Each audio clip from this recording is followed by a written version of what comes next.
Well, good afternoon, everyone. Bienvenue. Welcome to our new Women Who Lead book club. We've been wanting to do something different, and we said, with all the avid readers we have at Concordia, why not start a book club?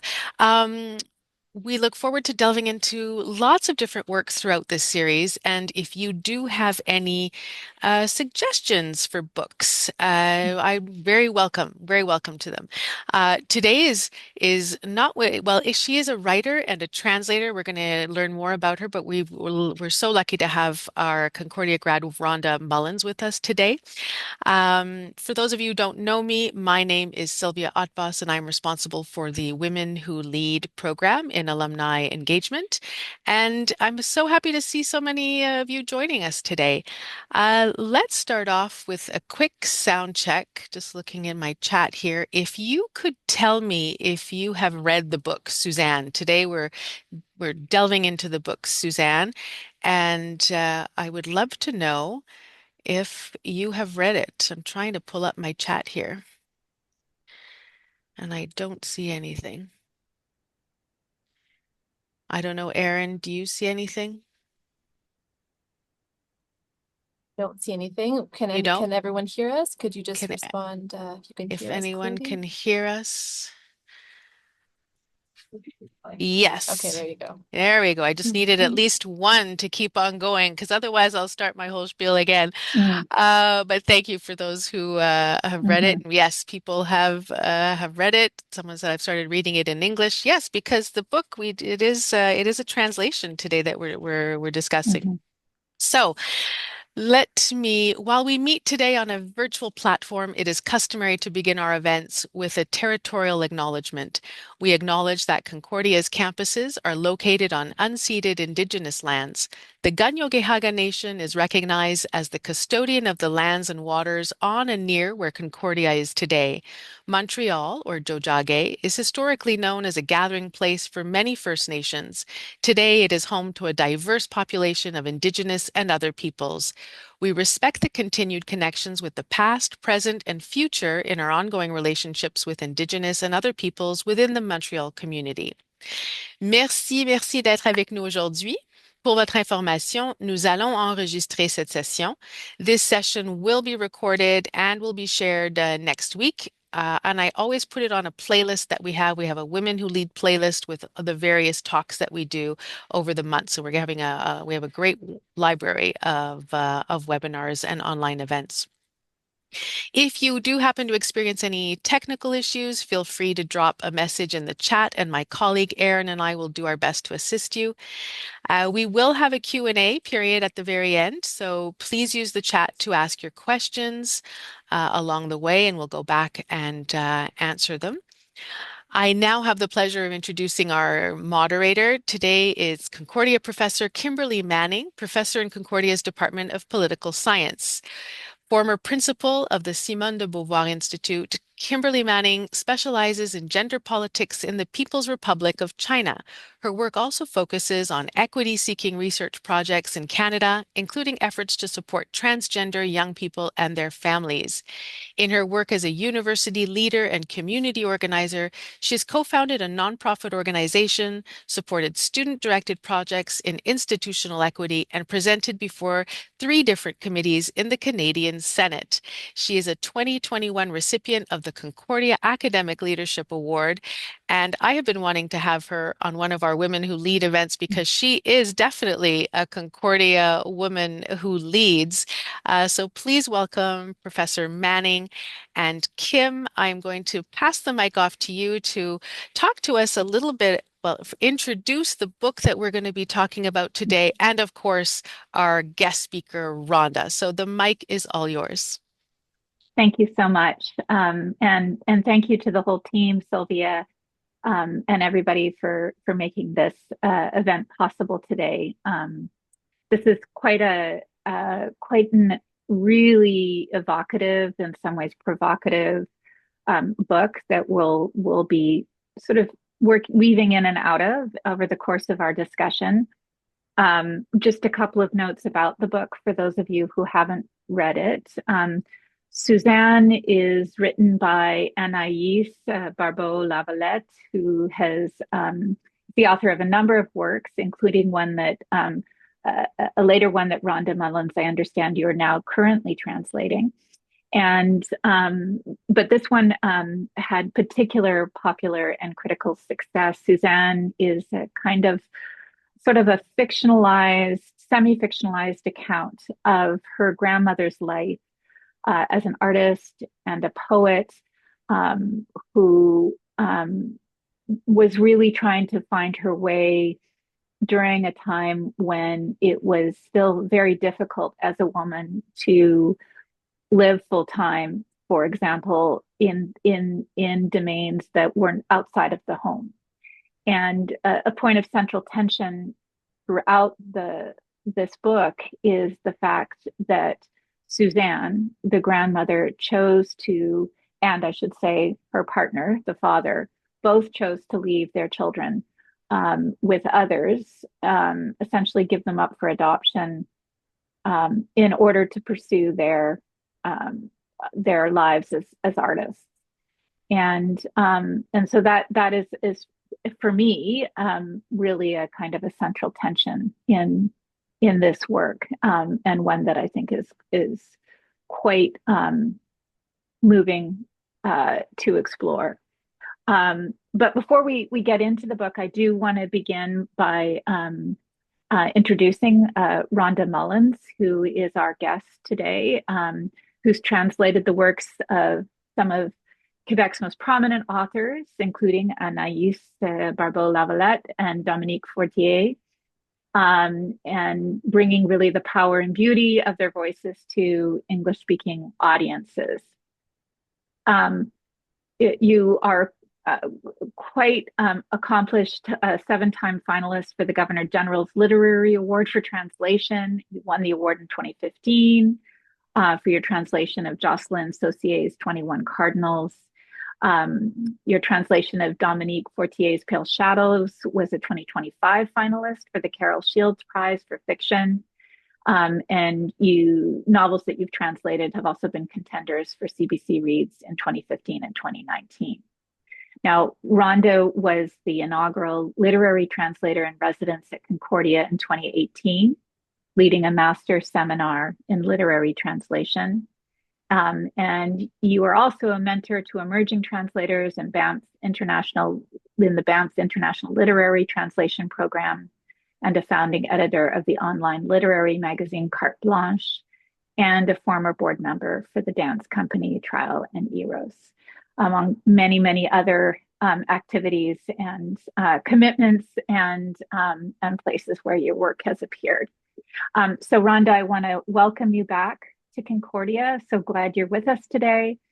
And I actually, sort of before we get into sort of more sort of engaging with Suzanne, I'm wondering if you could maybe just start by telling us a little bit about how you were drawn into the work, the creative work, I should say, of literary translation. Like what brought you to this, this profession, this career that you have been so successful at? Hi, thank you, Kim. That's very kind to be welcomed back to Concordia. Because I was a student and I was staff and I've taught in different capacities. So Concordia is a big part of Montreal for me. So I'm very pleased to be back. The way that I got into translation, literary translation in particular, I find that translators of a certain age, sort of my age and upwards maybe, we all came to it kind of ass backward. I was working commercially as a writer, as a marketing writer in tech, and at some point working for a bunch of startups, and startups tend to go kablooey, and so eventually I was in a startup that went under, and I actually got some decent severance, and I thought, I'm going to freelance as a writer.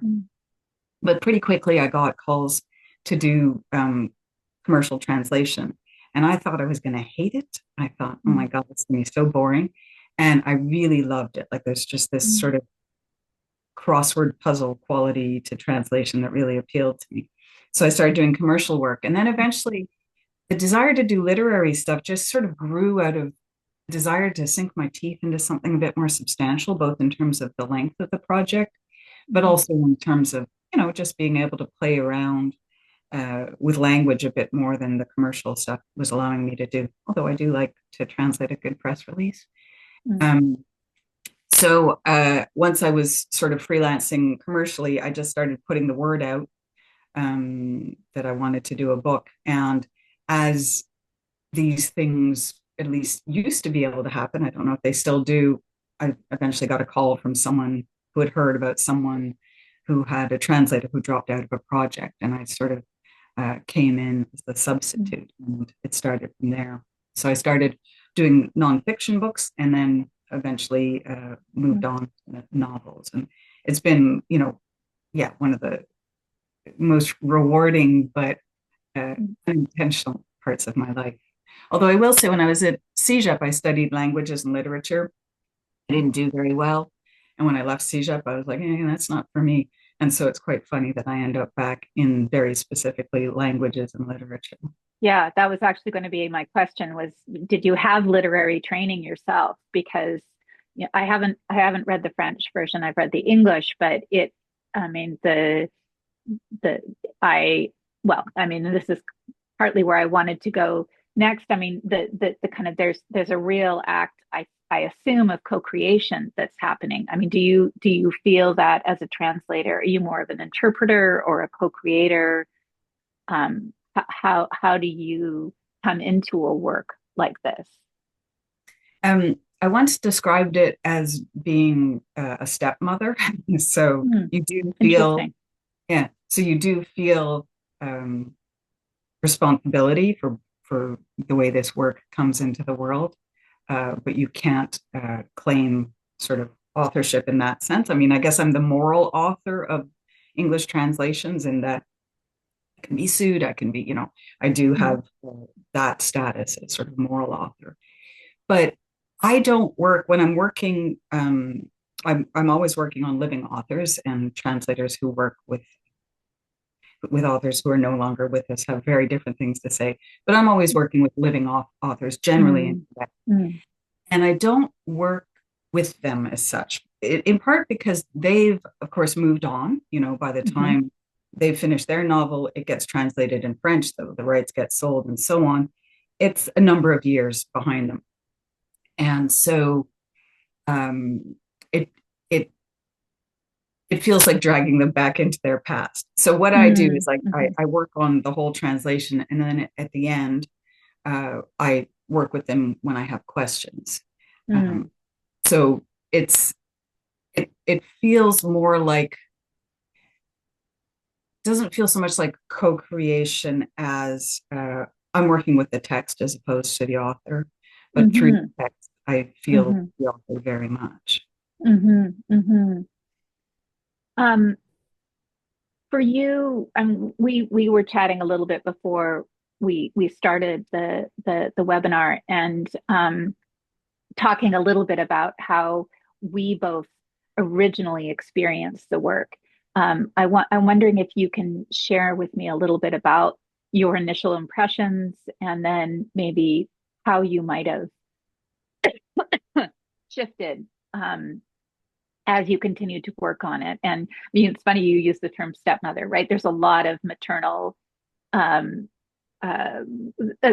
theme of maternal is writ large in this work.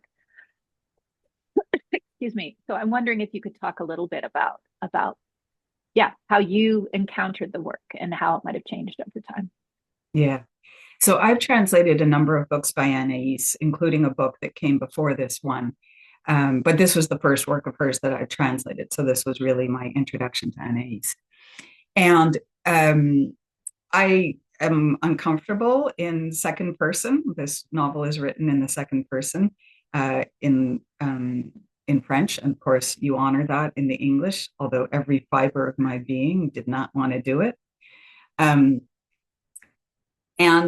the way that I experienced the French, and I saw in the chat that a few people said that at the beginning, whether they'd read the book, and some said, I only read it in French. And I'm like, you read it in French. That's the best way to read it.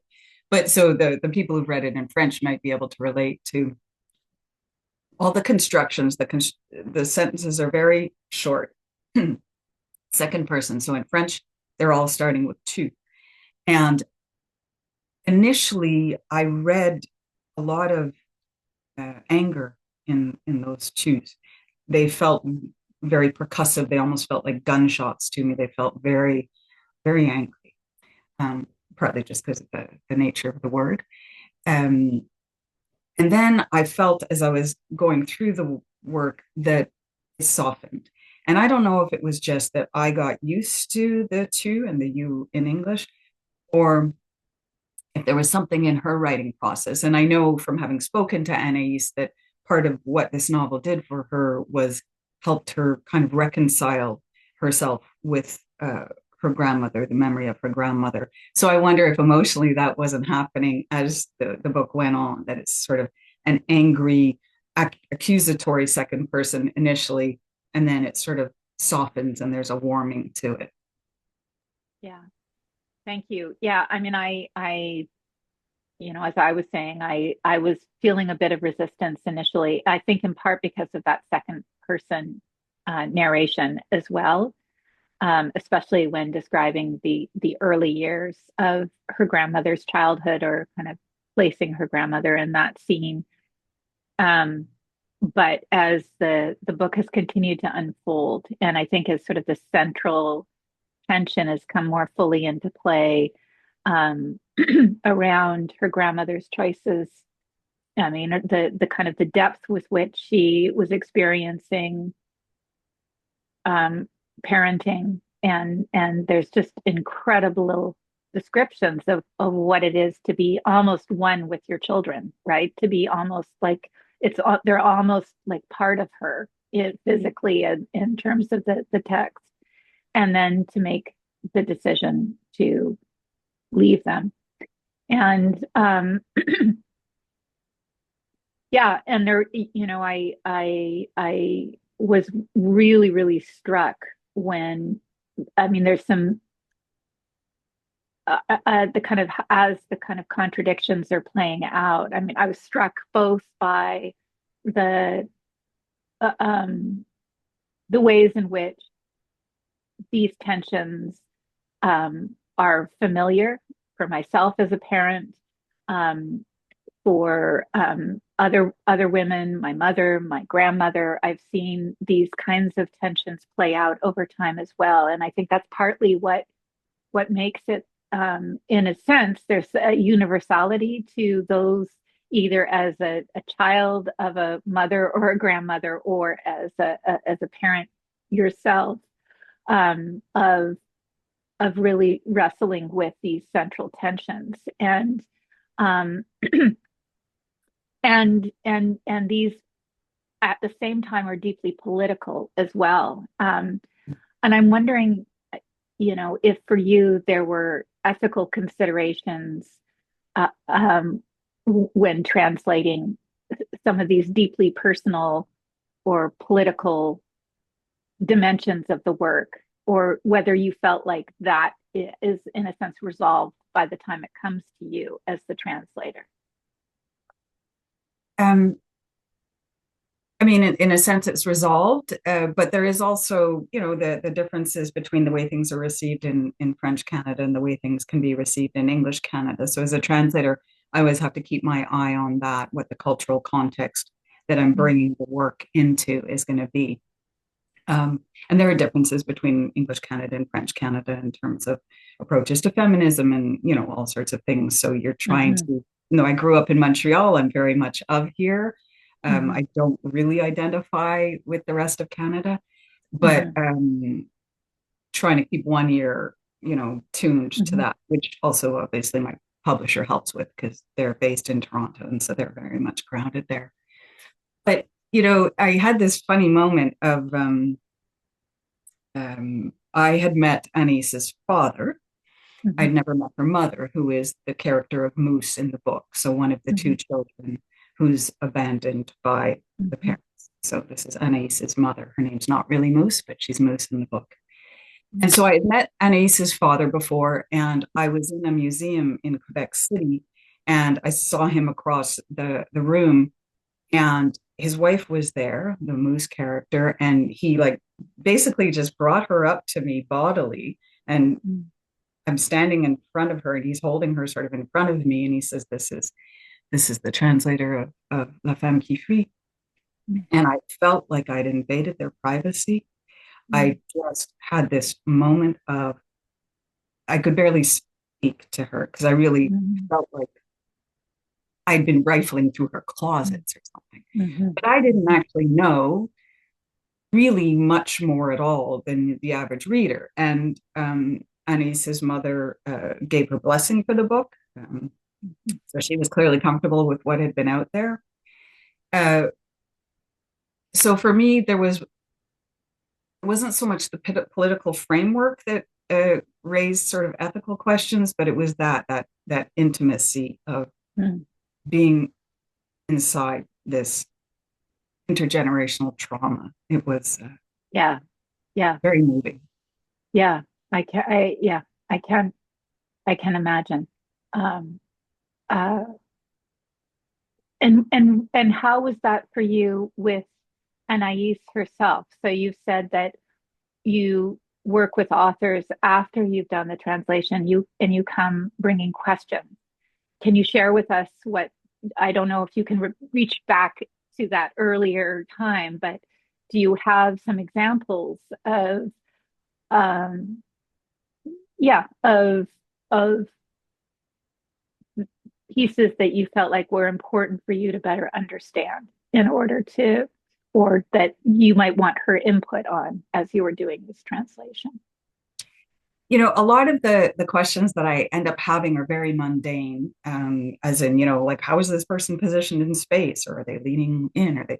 So a lot of the questions end up being mundane, in part because I think that the authors that I'm working with, they put everything on the page. And I don't mean that there's nothing, you know, happening in the background or there's nothing unsaid, but their emotion is very present on the page.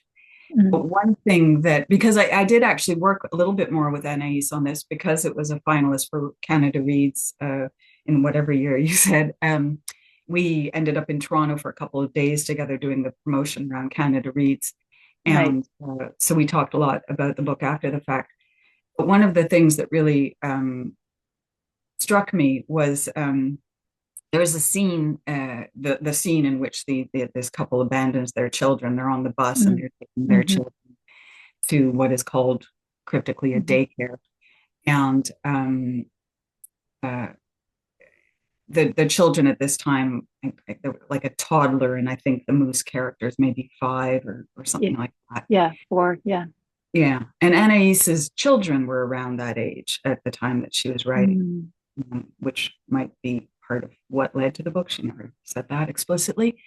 But so this scene in which the parents drop off the kids at the daycare, I could never, ever get through it without crying. You know, I probably do 12 edits of a novel, and every single time I would cry. And CBC asked us to do some readings in studio, and they picked the part, and this is the part that they picked.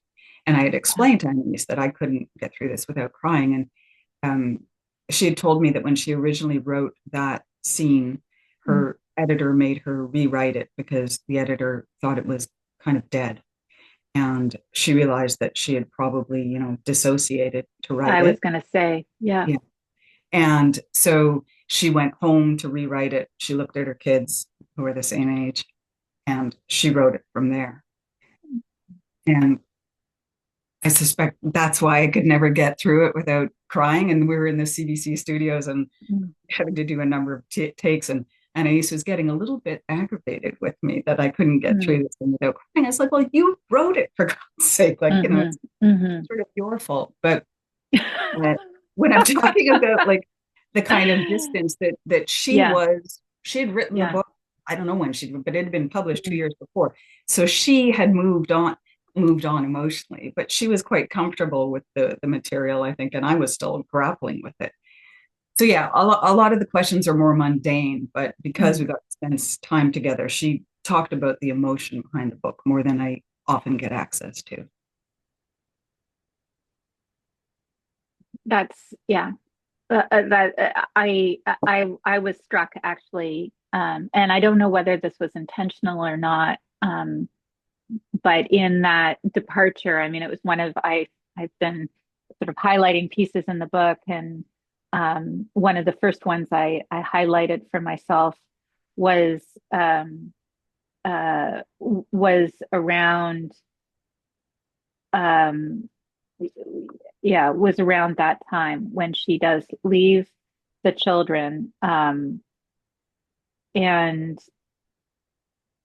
um, there is a interesting interpolation or kind of intersection, if you will, with a party that she'd been at when a friend of hers passes, and I thought, oh boy, right? Like it's there's a connect. It's like her life or her child's life, right? Like there's like she's choosing between those two.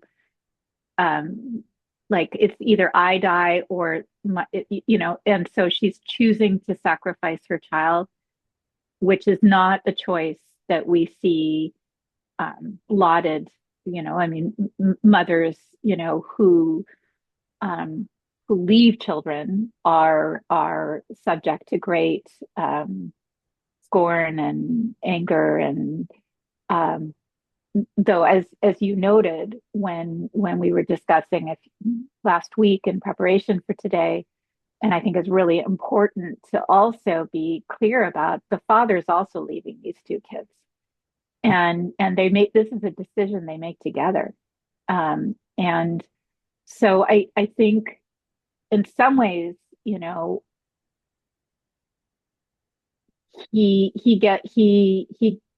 he's got much greater latitude to make that kind of choice. We see that kind of choice playing out all over the place in terms of, especially with artistic men who decide that they are going to go live the life of a bohemian and wander the world and, cafes in Paris and, or New York.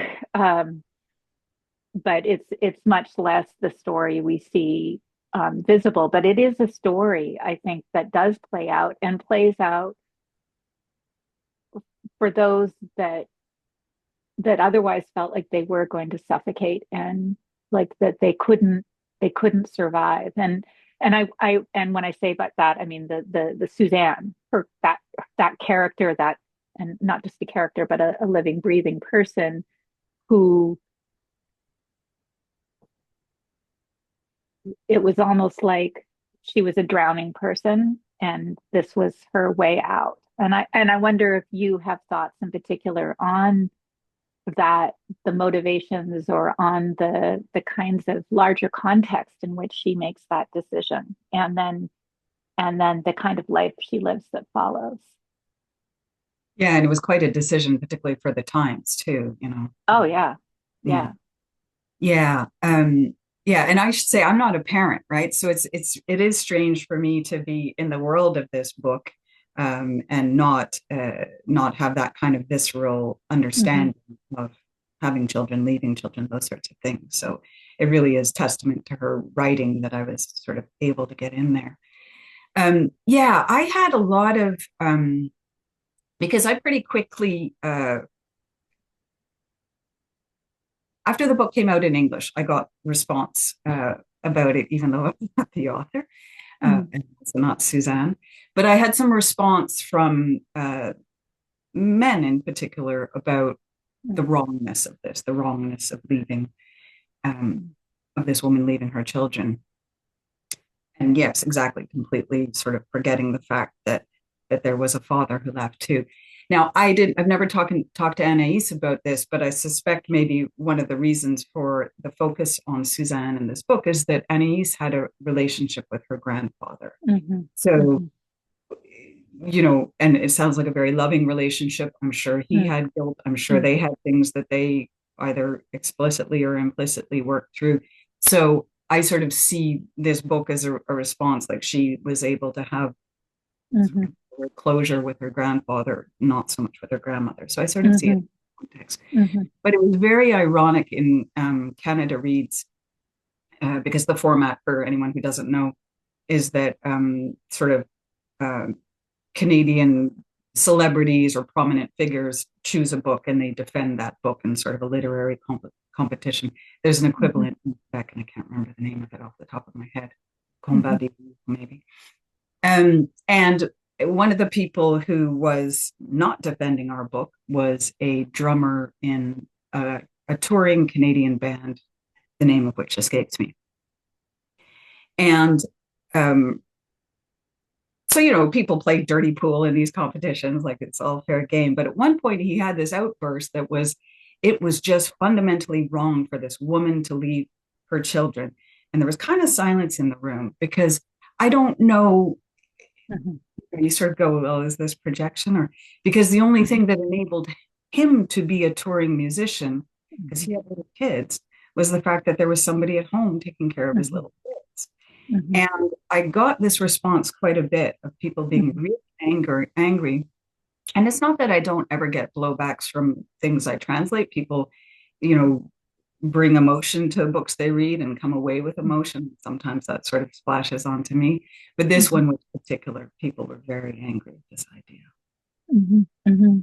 And I again, I think it gets to a central tension of, I mean, yes, that at that time it was particularly difficult to, I mean, in some ways, given the, I mean, the sort of Duplessis kind of it keeps invading the text in some interesting ways and in some very concerted ways, you know, hauling artwork out of the, you know, an exhibition, you know, like, wow, right? It's really, it's really concerted. And so you can feel the challenges, both the socially normative challenges of what it meant to be a woman and a wife and a mother, and all of the expectations, and the Suzanne's own mother and the number of children she had, and how she lost her ability to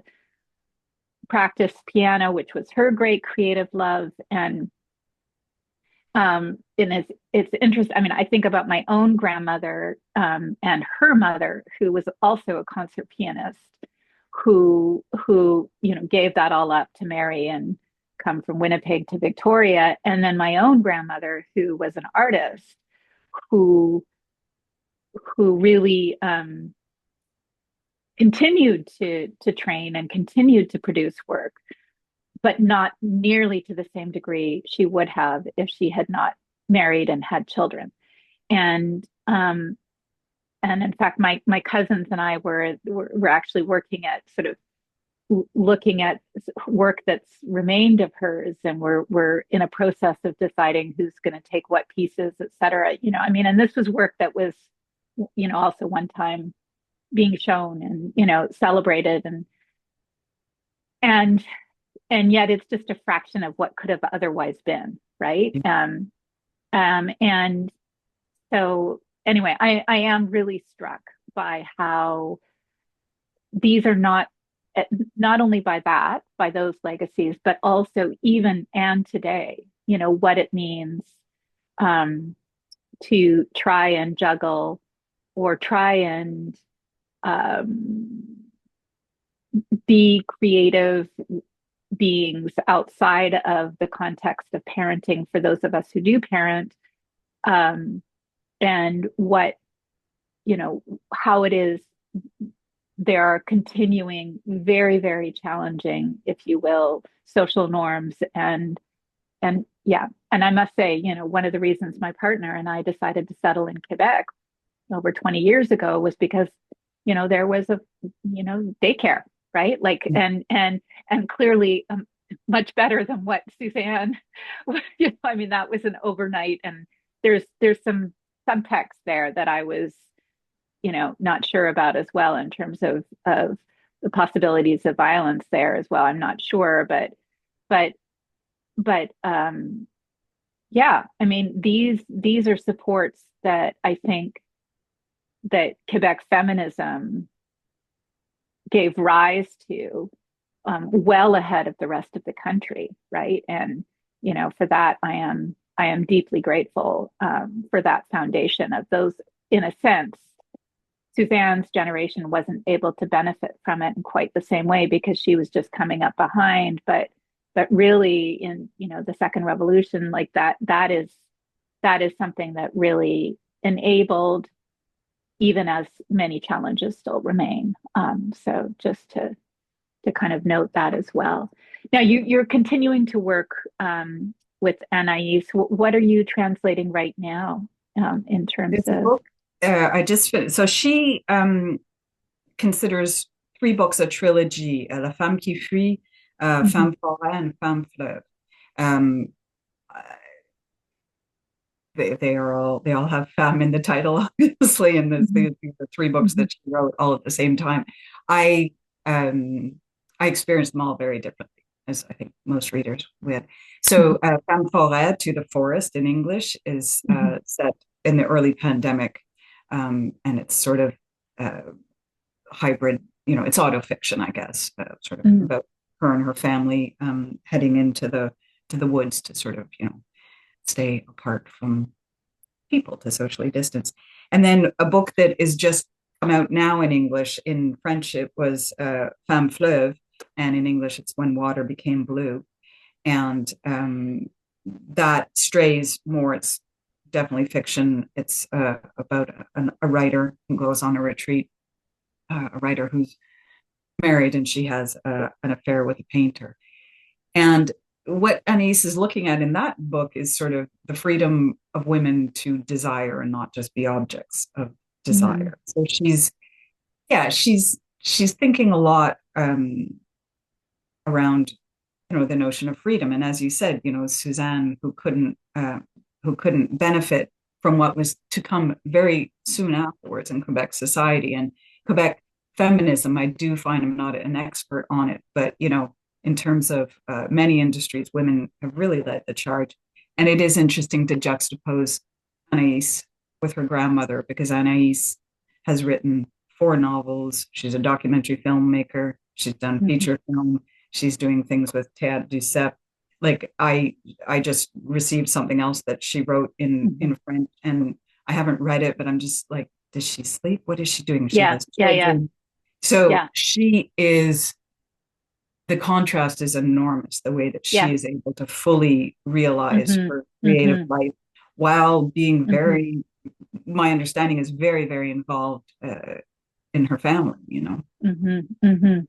Yeah, thank you for bringing us full circle around that, because again, I think it does speak, it really is speaking to the kind of the depths of the changes in Quebec society, as well as what is possible, creatively even now. Though again, I do, as a parent who struggles to balance life as a professor and other pieces as well. Like, I must say, there's still resonance, right? Like there's still resonance in what she is really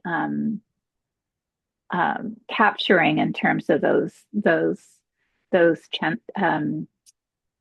tensions. So it'll be interesting though, and exciting to look at these other works as they, I know some are available in French already, but in English as well. Yeah, that's really great. And are you currently working on other projects as well, Rhonda? Do you have beyond your work, or is your work with Anaïs's novels, are those occupying you full time, or how do you balance other projects? I guess, speaking of trying to do multiple things. I realized this morning I have 5 jobs. So oh my gosh, wow. I know I'm preparing for a program in Banff next year, so I'm doing some adjudication. And this morning it kind of all came down in my head. It's like, I have 5 jobs. But yeah, so the most recent Anais book, I just got the copies in the mail, so we're Mm, done. I don't dare open it because I'm sure I'll find a typo somewhere, although the yeah, copy I know. editing people Yeah. are just fantastic and everything. But yeah, so that one, When Water Became Blue, which is Femme Fleuve, is out, and it's a beautiful tribute to on to water. Mm, Yeah, so this is just like a real celebration of nature. And and I heard Annie interviewed once, and they were asking her if she had any advice for young creators, and she just said, go outside, like turn off your computer and go outside. And so I find mm, it interesting in reading her books, the way that nature is just woven, through it. It's mhm, clearly where she mhm. sort of recharges. Right now, I'm working on a novel by Dominique Fortier, Okay. Le Parle de l'Océan. I'm, as a translator, I forget authors' names and I forget titles, including titles that I've created, and it's not a good look. But so Dominique Fortier, I often go back and forth between Anaïs and Dominique, and Mm, I'm so glad these women were born because they have brought so much to mm, my life.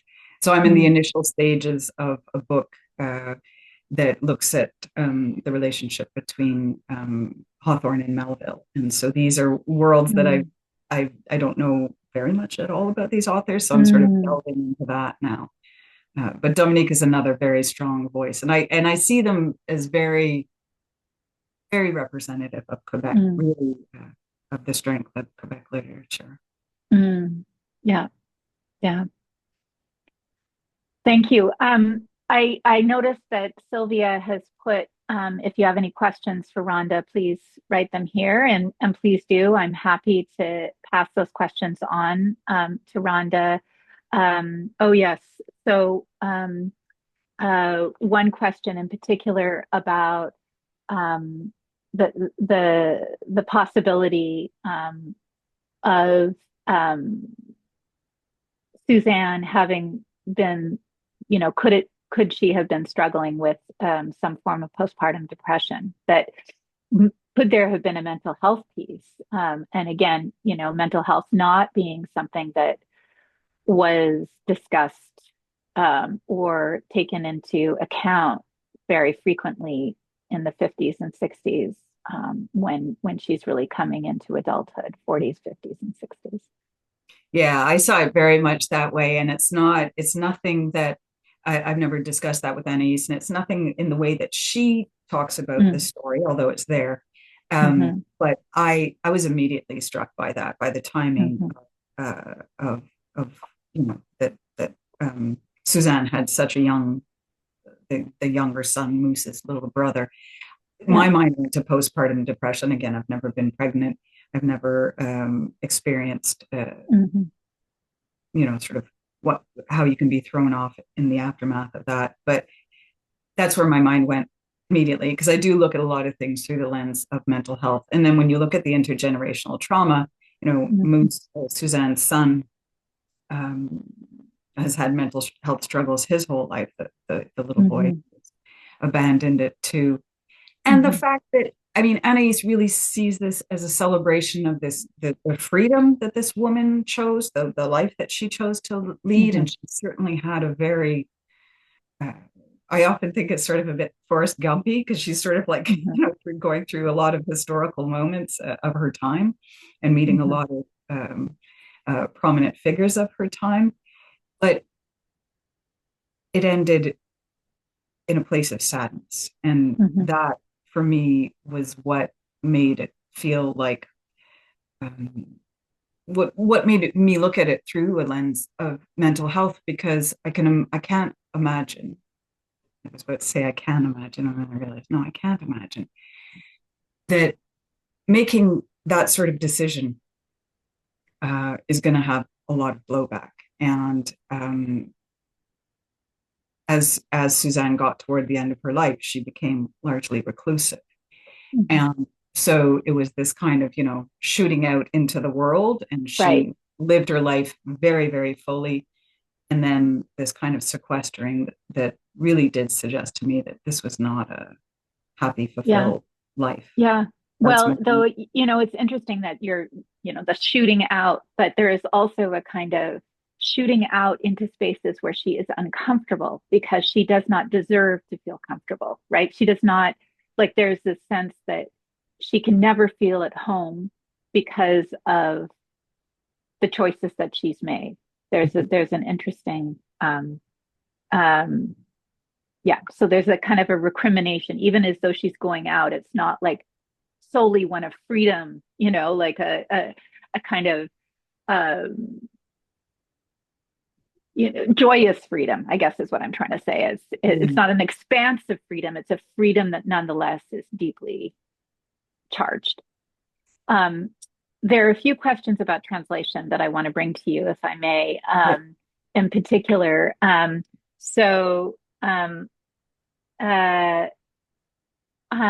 translating for a wider English audience, how do you manage the cultural context and the personal context so that the author's meaning isn't lost? And yeah, I don't know. You kind of brought us a little bit about that. I don't know if you have more to say about that.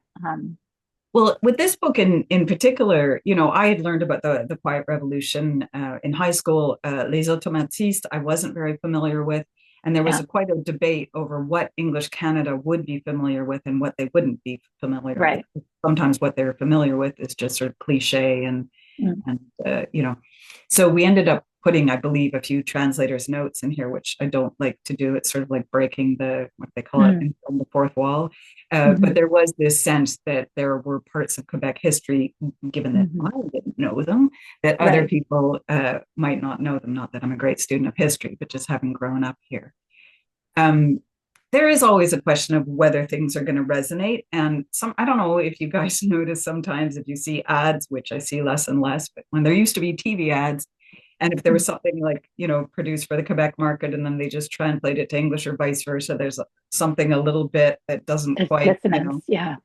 So it's kind of that I think that the audiences for translation are happy with that, 10 or 15% strangeness. I think maybe it's what they're seeking. And it's just a question of not completely alienating the reader. Like, a lot French books that my friends have translated have included a lot of references to like TV shows or Quebec comedians. And there's always a question, well, what do we do about that? Like, do we find an equivalent in English? Because those things are probably too niche and you don't want to be littering footnotes throughout. So it's really a case-by-case process. And then I just feel very reassured that my publishers are in English Canada. And they have a team that, if there's a big question mark, they'll raise it. Okay, cool.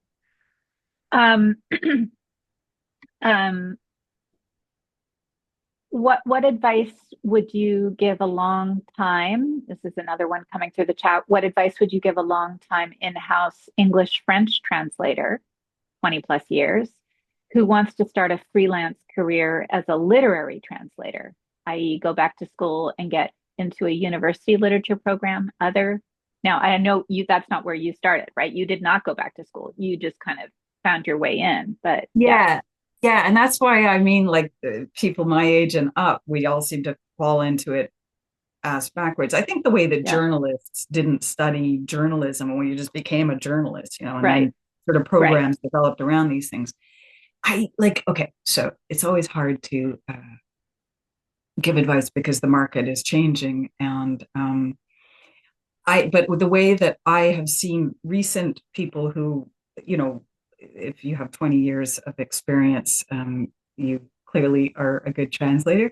But a lot of people who I saw who wanted to shift into more literary stuff start with magazines. There are magazines either that specialize in translation, so they'll be accepting short stories or pieces of nonfiction.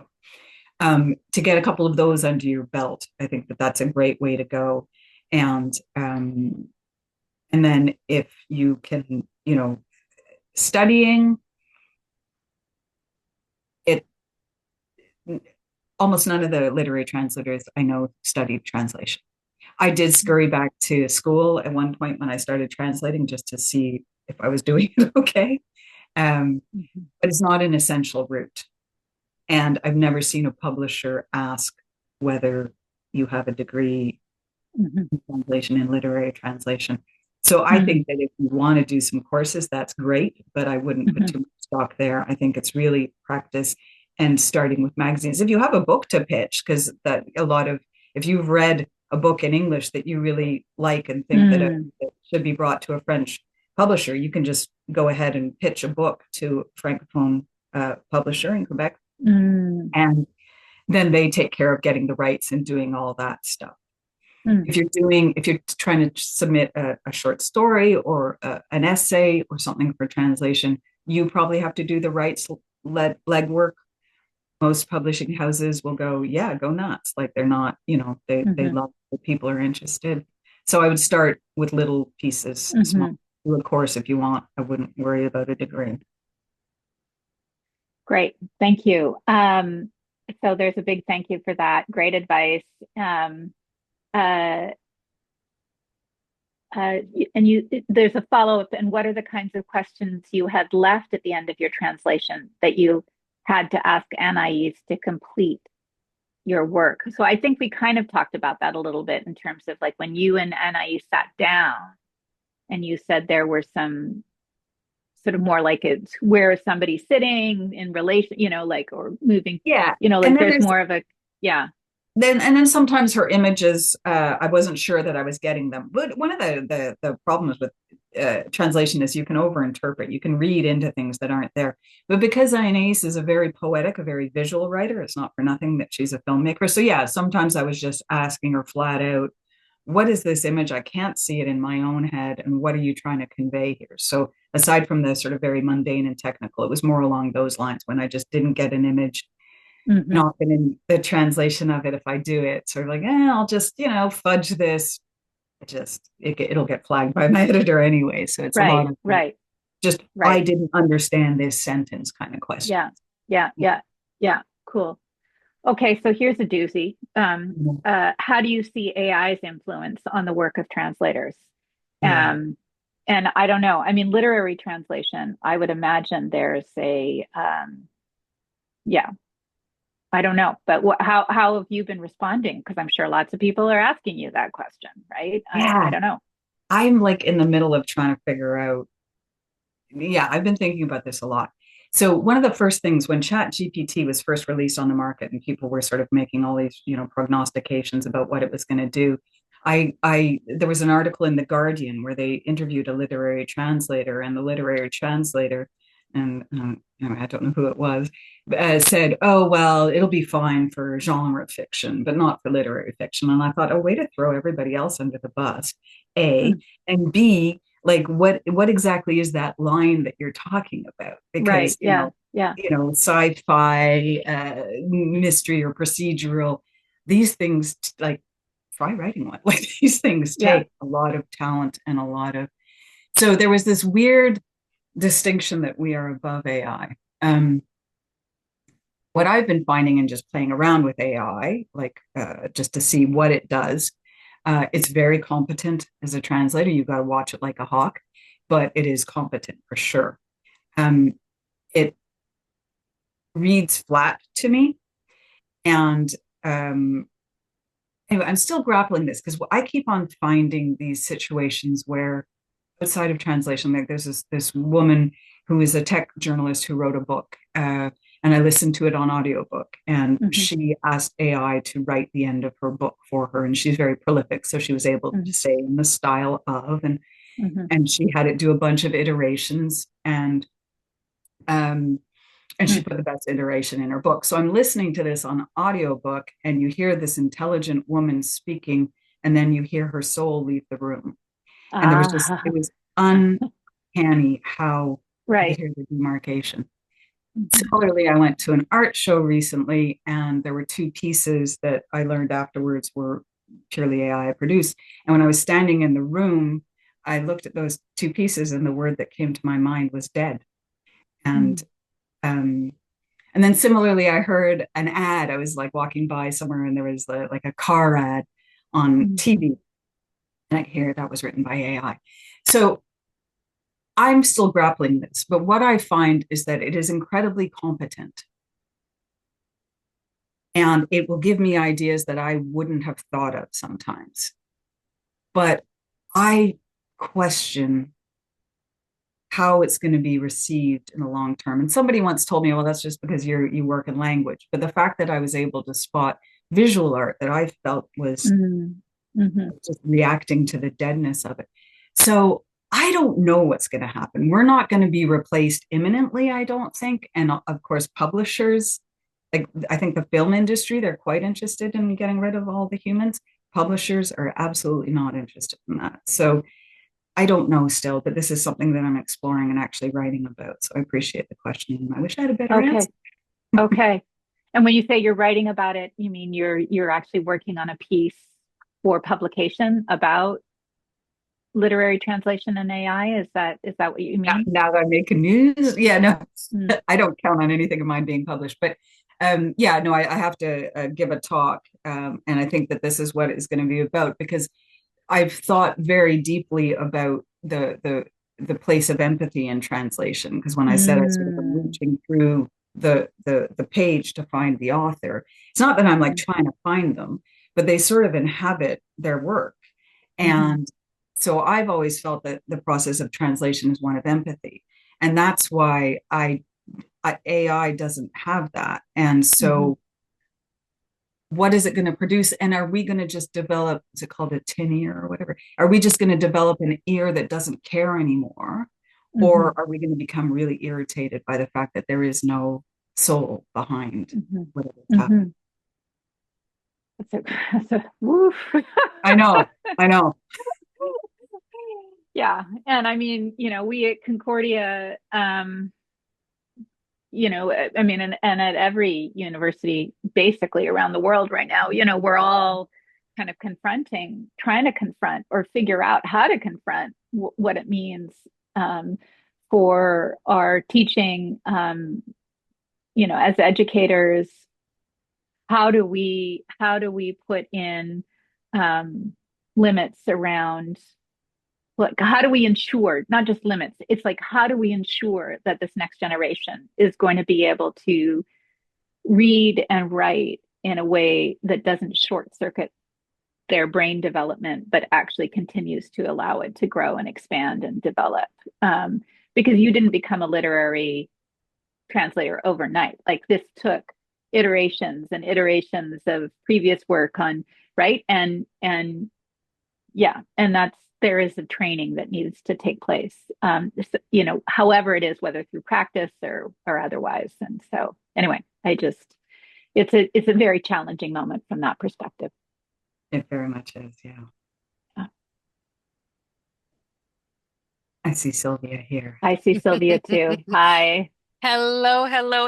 I could listen to both of you forever, and what a wonderful conversation. I hope for those listening that you enjoyed this. If you haven't read the book, you have two options. You have Suzanne in English, you have La Femme qui fuit. I have a personal anecdote. The more you delve into this, they talk about a lot about French Canadian artists, and one we all know, very, very renowned, is Riopelle.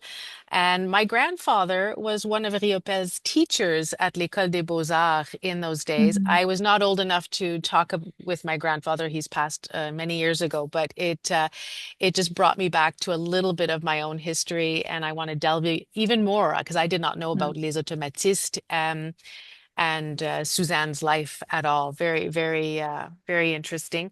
I thank you both, Kim and Rhonda, for spending an hour with us today, and thank you all for joining us.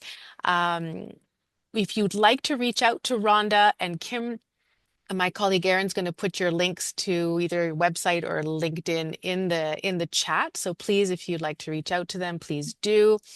I also would like to invite all the listeners to join we have a Women Who Lead LinkedIn group. I put not ads, but I announce other activities coming up, what our researchers are doing within the community, what our alumni are doing in the community as well.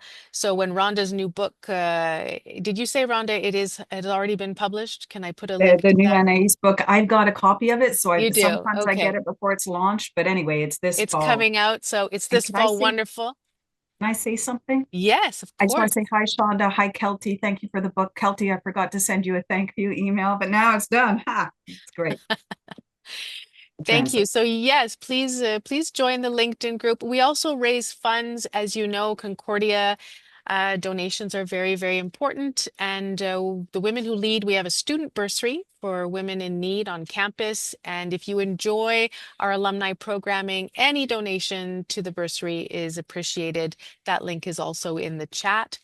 And our next event, finally, I have another event coming up on the 21st. We're shifting gears here. I'm going to be in discussion with a recruiter. Her name is Sandra Hector, and we're going to be talking about building high-performing teams, Mm. particularly in the age of AI. How do you get in front of recruiters? How do you build your teams? Is what you're seeing the truth on the page when people send you their CV? So anyway, if you are interested in that conversation, please do join us. That will be very interesting. The link is also in the chat, as well as I put a link to all of our upcoming events. Alumni, we have a lot of different portfolios and a lot of different fun things for you coming up this fall. So thank you again to you both. It was a very inspiring discussion, and I Thank look you. forward to seeing you all again very soon. Have a wonderful day. Thank Thank you, you. everyone.